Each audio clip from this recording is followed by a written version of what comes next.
exerted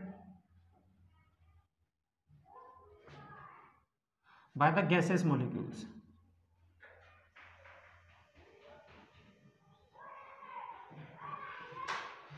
तो देखिए, तो देखो जी लेट करा है, इसमें कंटेनर है,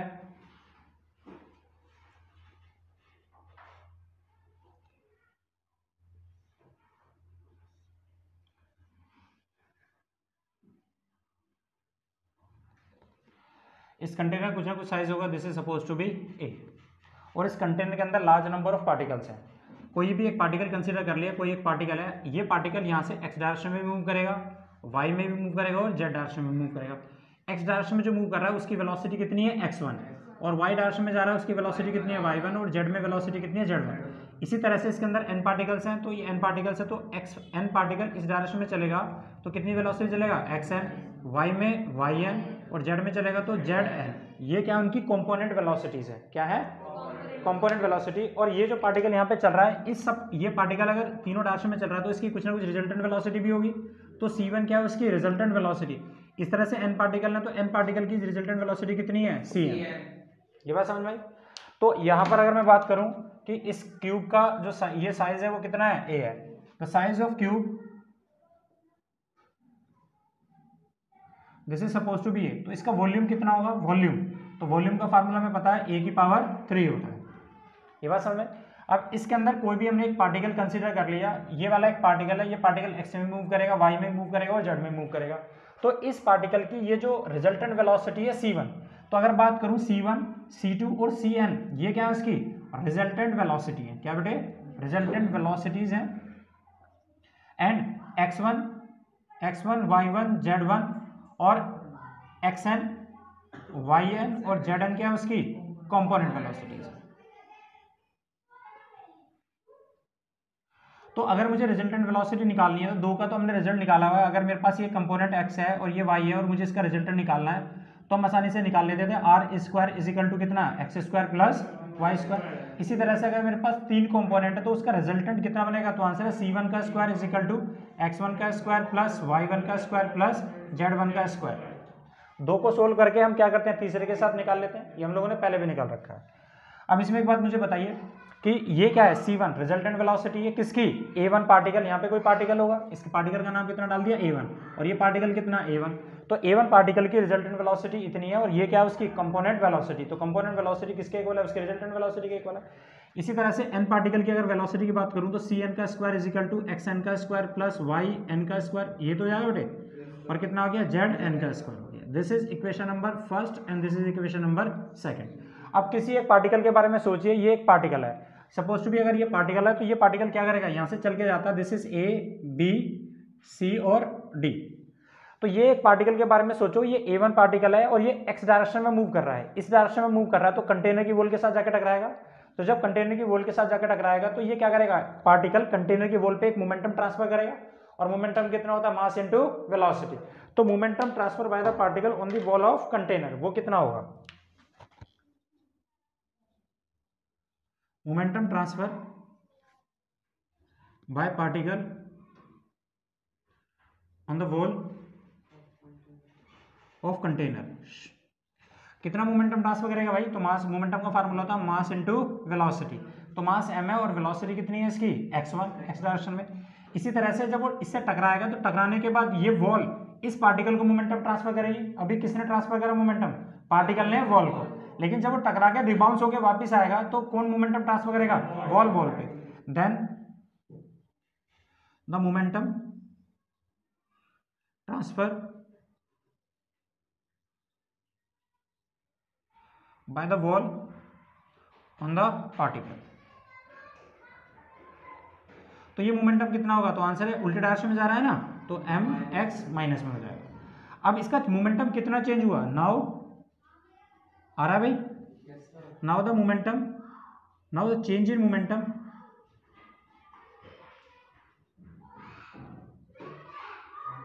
पर कोलिजन, पर कोलिजन कितना भाई, मोमेंटम कितना चेंज हुआ हमारा इसमें, तो आपको पता फाइनल मोमेंटम ये था, इनिशियल मोमेंटम ये है, तो कितना हो गया, इसमें से इसे माइनस करेंगे तो माइनस का 2 mx1 ही तो आ जाएगा, और नेगेटिव साइन सिर्फ क्या रिप्रेजेंट कर रहा है, डायरेक्शन। इसका मतलब इसका मैग्नीट्यूड कितना है 2mx1। तो इसका मतलब एक पार्टिकल जब यहाँ से चल के जाता है और वापस आता है तो एक कोलिजन में इसने मोमेंटम ट्रांसफर कितना करा, कितना मोमेंटम चेंज किया वॉल पे, दिस इज 2mx1। अगर ये पार्टिकल यहाँ से चल के जा रहा है और यहाँ पे टकरा रहा है, टकरा के वापस आ रहा है, तो वापस आने में से टाइम भी तो लगेगा कुछ ना कुछ, तो वो टाइम कितना होगा। तो देखिए जी, now the time taken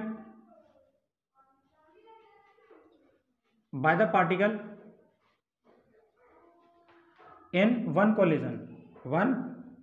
collision to the wall. भाई ये पार्टिकल यहां से गया और टकरा के वापस आ गया कोलाइड करके, तो उसे जाने में टाइम कितना लगेगा, तो आंसर वो टाइम को हमने लिख दिया t या t1। तो टाइम का फार्मूला हमें पता है, वेलोसिटी इज इक्वल टू कितना होता है, डिस्टेंस अपॉन में टाइम होता है ना बेटे। तो टाइम इज इक्वल टू कितना हो गया, डिस्टेंस अपॉन में वेलोसिटी। तो ये पार्टिकल यहाँ से गया और टकरा के वापस आ गया, तो वो आने में टाइम कितना लिया, उसने डिस्टेंस कितना ट्रेवल करा, 2a, ये तो करा। और गया कितनी वेलोसिटी से था, x, तो x क्या उसकी वेलोसिटी है ना अलोंग द x एक्सिस।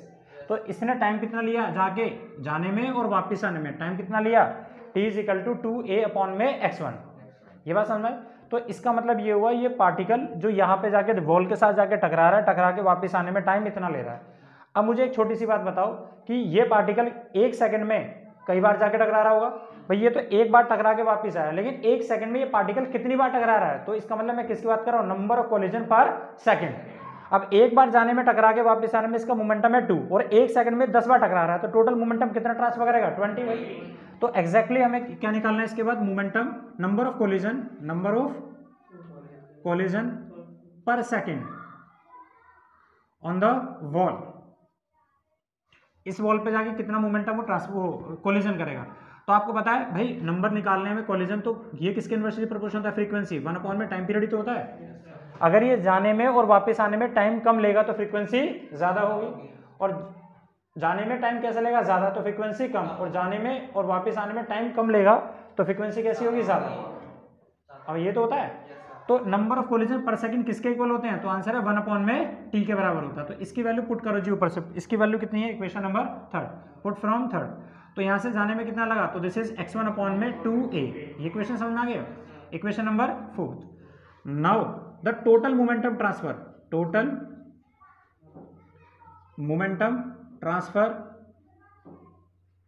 पर second on the wall of container. भाई इस वॉल पे पर सेकंड में कितना मोमेंटम ट्रांसफर होगा, इसका मतलब क्या बात कर रहे हैं, dp अपॉन में dt तो आ गया। और आपको पता है एक बार टकरा के वापस आने में इसे मोमेंटम कितना लिया, ये तो लिया मोमेंटम, और एक सेकंड में कितनी बार टकरा रहा है, इतनी बार। तो टोटल मोमेंटम कितना हो गया, दोनों को मल्टीप्लाई कर दो। तो ये किसके इक्वल होगा, मोमेंटम ट्रांसफर पर सेकंड, अरे बात समझ में आ गई, इन वन कोलिजन इनटू में, यस, नंबर ऑफ कोलिजन। तो निकाल लो इसको, तो ये कितना आ गया, dp अपॉन में dt इज इक्वल टू, तो नंबर ऑफ कोलिजन ट्रांसफर पर सेकंड में कितना है, दिस इज 2mx1, और टोटल नंबर ऑफ कोलिजन कितने हैं, x1 अपॉन में 2a। 2 से 2 एलिमिनेट हो गया तो कितना आ गया, m is equal to x1 का स्क्वायर अपॉन में a। ये बात समझ में। और न्यूटन के सेकंड लॉ से rate of change of linear momentum किसके डायरेक्टली प्रोपोर्शनल होता है, this is force. So now by the Newton's second law, नहीं बेटे समझे। तो न्यूटन का सेकंड लॉ क्या कहता है, ये क्या है, rate of change of linear momentum ही तो फोर्स होता है। तो ये फोर्स लगी कितनी, तो आंसर है mx1 का स्क्वायर अपॉन में a। नहीं आया समझ में। अगर ये पार्टिकल यहाँ पर एक सेकंड में, ये पार्टिकल इस कंटेनर की वॉल पे टोटल फोर्स कितनी लगा रहा है, इतनी लगा रहा है, तो इसका मतलब पर यूनिट एरिया पे भी तो फोर्स लगा रहा है, दिस इज कॉल्ड क्या, प्रेशर। तो ये एक सिंगल पार्टिकल एक सेकंड में इतनी फोर्स लगा रहा है, तो प्रेशर कितना लगा रहा होगा, then the pressure exerted on the wall of container। भाई कितनी फोर्स लगेगी वॉल पे, शाबाश, बोलना शुरू करो। तो कितना लगा, तो आंसर है, फोर्स का फार्मूला क्या होता है प्रेशर का, भाई एक्स ही तो लगा रहा है, तो कितना होता है फोर्स अपॉन में एरिया। भैया फोर्स पहले वाले पार्टिकल की है, तो कितना होता है फोर्स अपॉन में एरिया। और तुम्हें पता है इस वॉल का एरिया कितना होगा, तो आंसर है a स्क्वायर, क्योंकि सबके साइड a है, तो एक कंटेनर की एक वॉल का कितना हो गया, a square, this is an area. तो ये फोर्स की वैल्यू ऊपर से पुट करो, कितना आ गया mx1 का स्क्वायर अपॉन में a, और एरिया का कितना होता है, दिस इज a स्क्वायर। तो इसका मतलब ये एक पार्टिकल, सिर्फ एक पार्टिकल जब x डायरेक्शन में जाता है 1 सेकंड में कितना प्रेशर क्रिएट करता है, mx1 का स्क्वायर अपॉन में a की पावर 3। अब तू सोच, इसमें तो मिलियंस ऑफ पार्टिकल्स हैं, तो सब के सब पार्टिकल x डायरेक्शन में चल रहे होंगे। जब सारे के सारे पार्टिकल x डायरेक्शन में चल रहे होंगे तो सब पार्टिकल क्या करेंगे, आंसर सब पार्टिकल प्रेशर क्रिएट करेंगे भाई। तो then the pressure exerted by all particles in x direction, तो कितना होगा भाई, तो दूसरे पार्टिकल ने प्रेशर कितना लगाया, Px2 is equal to mx2 का स्क्वायर अपॉन में a3। इस तरह से पार्टिकल कितने हैं, n है, तो Pxn is equal to mxn का स्क्वायर अपॉन में a3। तो ये बात समझ में आई नहीं आई, क्लियर नहीं बात, ये बात समझ में आती है। तो ये क्या हुआ, तो आंसर है ये एक पार्टिकल था ना, सिर्फ एक पार्टिकल 1 सेकंड में जो फोर्स लगा रहा है, जो प्रेशर लगा रहा है, वो प्रेशर कितना था, वो प्रेशर इतना था। सारे पार्टिकल तो ये कर रहे होंगे एक्स एक्सिस में, तो सबके सब पार्टिकल ने 1 सेकंड में इस एक्स डायरेक्शन में इस कंटेनर की वॉल पे जो प्रेशर लगाया है वो टोटल प्रेशर कितना होगा, इन सबको जोड़ दो तो टोटल प्रेशर कितना होगा। Now the total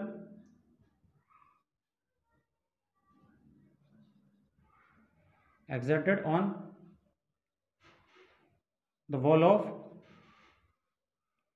container. तो भैया कैसे निकालेंगे, तो टोटल प्रेशर एक्स एक्सिस में कितना हो गया, Px1 प्लस Px2 और कितना आ गया Pxn, ये तो आएगा। उसके बाद अब ये प्रेशर है कितना, तो हम निकाल सकते हैं। देखिए अब इसकी वैल्यू पुट कर दो जी, पुट फ्रॉम इक्वेशन 5 और 5 से पुट करेंगे तो Px is equal to Px1 कितना अपने पास mx1 का स्क्वायर अपॉन में a की पावर 3, इस तरह से mx2 का स्क्वायर अपॉन में a की पावर 3, ऐसे ही mxn का स्क्वायर अपॉन में a की पावर 3। इसमें से कॉमन क्या आ गया, m अपॉन में a की पावर 3 कॉमन नहीं आ गया, तो x1 का स्क्वायर प्लस x2 का स्क्वायर प्लस xn का स्क्वायर। ये बात समझ में आई, दिस इज Px और इसे इक्वेशन नंबर डाल दिया हमने, इक्वेशन नंबर 6। इसी तरह से सारे के सारे पार्टिकल भी तो काम कर रहे होंगे, इसी तरह से सारे के सारे पार्टिकल क्या कर रहे होंगे, वाई में भी जा रहे होंगे और जेड में भी जा रहे होंगे। तो जितने भी सारे के सारे पार्टिकल थे 1 सेकंड में कंटेनर की वॉल पे एक्स डायरेक्शन में जो प्रेशर लगा रहे थे वो था, ऐसे ही वाई में भी 1 सेकंड में लगा रहे होंगे और जेड में भी लगा रहे होंगे। तो इसको सिमिलरली लिख सकते हैं, now similarly the pressure along y and z axis. तो प्रेशर वाई एक्सिस में कितना होगा भाई, p y is equal to M upon में ए की पावर 3, और वाई एक्सिस में कितना था, y1 की वेलोसिटी, अरे y2 और कितना आ गया yn, ये आ गया equation number 7। Similarly Z axis में P Z is equal to M upon में ए की पावर 3 z1 का स्क्वायर प्लस z2 का स्क्वायर प्लस zn का स्क्वायर। नहीं आया समझ में, ये तो है। तो टोटल प्रेशर कितना आ गया, टोटल प्रेशर नहीं आया बेटे, एक्सर्टेड, तीनों को जोड़ दो तो Px plus Py plus Pz और पुट करो, पुट फ्रॉम 6th 7 एंड 8। यहां से पुट करोगे तो टोटल प्रेशर कितना आ गया, a की पावर 3 x1 का स्क्वायर प्लस xn का स्क्वायर प्लस m अपॉन में a की पावर 3 y1 का स्क्वायर प्लस yn का स्क्वायर प्लस m अपॉन में a की पावर 3 z1 का स्क्वायर प्लस zn का स्क्वायर। ये बात समझ में आई। इन सब में से क्या कॉमन आ गया, m अपॉन में a की पावर 3 कॉमन आ गया, तो यहाँ पे क्या लिख सकते हैं, x1 का स्क्वायर प्लस xn का स्क्वायर, फिर प्लस में y1 का स्क्वायर प्लस yn का स्क्वायर, फिर प्लस z1 का स्क्वायर, फिर प्लस zn का स्क्वायर। ये बात समझ में आती है। ये जो प्रेशर है इसको m अपॉन में a की पावर 3 है ना, इसको ऐसे लिख सकता हूँ मैं, x1 का स्क्वायर इधर से y1 लिख दिया, y1 का स्क्वायर उधर से z लिख दिया, क्योंकि समी तो हो रहा है। ऐसे कर करके हमने कितना लिख दिया, xn का स्क्वायर प्लस yn का स्क्वायर प्लस zn का स्क्वायर। कुछ दिक्कत आई नहीं भाई, सब बात समझ, ये बात समझ में आई। अब एक बात देखो, इसमें हमने तीनों के तीनों प्रेशर को यहाँ से जोड़ दिया। अब इसमें एक बात आप डायरेक्ट लिख सकते हैं या इसको हमें 1/3 कर सकते हैं, देखो जरा, सो वी नो दैट, हमें एक बात पता होता है, यहीं पे लिख सकते हैं कि एक सिस्टम के अंदर, एक कंटेनर के अंदर जो गैसेस मॉलिक्यूल्स हैं वो सब एक दूसरे से टकरा रहे हैं, तो टकराने से सबका टेम्परेचर तो एक बराबर राइज होगा, चाहे वो एक्स में टकराए या वाई में या जेड में। जब सबका टेम्परेचर एक बराबर होगा तो टेम्परेचर भी बराबर है। क्या उन पार्टिकल्स की डेंसिटी कहीं बदली? डेंसिटी भी सब पार्टिकल की उतनी है। तो सबके जो जितने भी पार्टिकल हैं, चाहे वो एक्स में प्रेशर लगाए, वाई में लगाए, जेड में लगाए, सबका प्रेशर कैसा होगा? सेम होता है। नहीं बेटे समझ? प्रेशर क्या होगा? जब टेम्परेचर बराबर होगा तो प्रेशर सबका कैसा होगा? सेम ही तो होगा। तो आप यहाँ पर लिख सकते हैं directly, so we know that pressure x axis में, प्रेशर वाई एक्सिस में और प्रेशर जेड एक्सिस में सब जगह कैसा रहता है गुड़िया? सेम। और इस प्रेशर को हमने कितना मान लिया? P। तो अगर मैं इन सब प्रेशर को यहाँ पे जोड़ूंगा तो ये टोटल प्रेशर कितना हो जाएगा? 3P नहीं हो जाएगा? नहीं है भाई समझ में? तो ये टोटल प्रेशर कितना हो गया? This is 3P। इसको बाद में करने से पहले अभी कर लो इसको। और ये क्यों हुआ? Because the density of all gaseous molecules, density of all gaseous molecules remain same. तो प्रेशर सब जगह बराबर होगा। अब यहाँ पर एक बात देखिए, ये समझ में आ गया?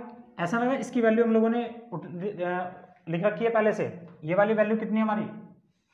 तो आंसर है x1 का स्क्वायर प्लस y1 का स्क्वायर जेड स्क्वायर से हम c1 नहीं ले सकते, और x1 का स्क्वायर प्लस y1 का स्क्वायर प्लस जेड, ये कंपोनेंट वेलोसिटी किसके इक्वल है? रिजल्टेंट वेलोसिटी के स्क्वायर के बराबर है। तो आ जाएगा, तो कितना आ गया? 3p is equal to m अपॉन में a की पावर 3, और ये कितना आ गया यहाँ से? c1 का स्क्वायर, इस तरह से c2 का स्क्वायर, और कितना आ गया? प्लस cn का स्क्वायर। कितनी बात समझ में आई? इसी तरह से अगर मैं यहाँ पर बात करूँ तो 3p इज इक्वल टू, ये किसके इक्वल आ गया भाई? m अपॉन में a की पावर कितना है? 3, ये कितना है? c1 का स्क्वायर, c2 का स्क्वायर और प्लस cn का स्क्वायर। ये बात समझ में आई? अगर मैं इस सारे की सारी क्वांटिटी को अगर n से मल्टीप्लाई कर दूं, किससे मल्टीप्लाई कर दूं? n से। n क्या? Number of particles. क्या बेटे? Number of particle. और यहाँ से n से मैं डिवाइड कर दूं, कोई फर्क पड़ा? तो तू सोच, एक कंटेनर के अंदर n पार्टिकल्स हैं। कितने पार्टिकल्स हैं? n पार्टिकल्स हैं। एक पार्टिकल का मास m है, तो टोटल गैस का मास कितना होगा? m into n। नहीं है बात समझ मेरी बात? तो कैपिटल एक पार्टिकल का मास स्मॉल m है और total number of particle small n है, तो टोटल गैस का मास कितना होगा? m ही तो होगा।